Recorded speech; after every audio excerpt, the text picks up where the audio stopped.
In the evening, he would slip into her chambers, dressed only in a nightgown, with a cap on his head, a lantern in one hand, a sword in the other, and a bottle of water tucked under his arm. Princess Maria Louisa of Orleans, renowned for her beauty, had no right to choose her own husband. She was the daughter of Henrietta of England and Philippe, Duke of Orleans. Since Henrietta had an affair with Louis XIV, the brother of her husband, there were suspicions that Maria Louisa of Orleans might have been the illegitimate daughter of the King of France himself. Maria Louisa was raised far from her royal family. She was born in the year 1662. At the age of 4, she inherited a significant sum of money from her beloved grandmother, Anne of Austria.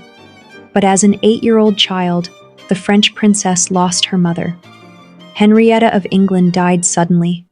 According to the official version, it was due to peritonitis, but according to the second wife of the Duke of Orleans, it was due to poisoning. It was Elizabeth Charlotte of the Palatinate, the second wife of the Duke of Orleans, who managed to replace Maria Louisa's mother. At court, there were rumors that this clever little girl would marry the French Dauphin, the heir to the throne, and no one was troubled by the fact that the future spouses were cousins. However, in the year 1672, plans for Maria Louisa changed. That ill-fated year, Princess Marie-Thérèse, the 5-year-old daughter of the King of France, died of tuberculosis. She had been destined to marry the King of Spain, Charles II. Yes, this marriage, too, would have been between close relatives, as Charles II and Queen Marie-Thérèse of Spain, the mother of Marie-Thérèse of France, were half-siblings.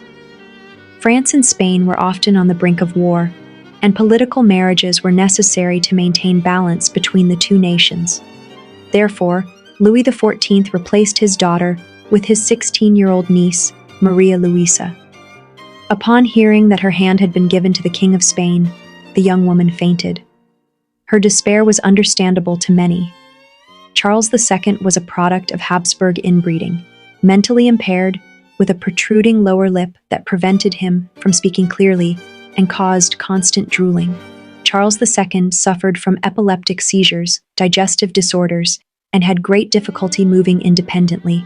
All of his portraits were somewhat embellished by painters in exchange for generous rewards. Maria Louisa of Orleans, according to her contemporaries, was a beautiful and graceful princess who inherited delicate features from her mother and black hair from her father.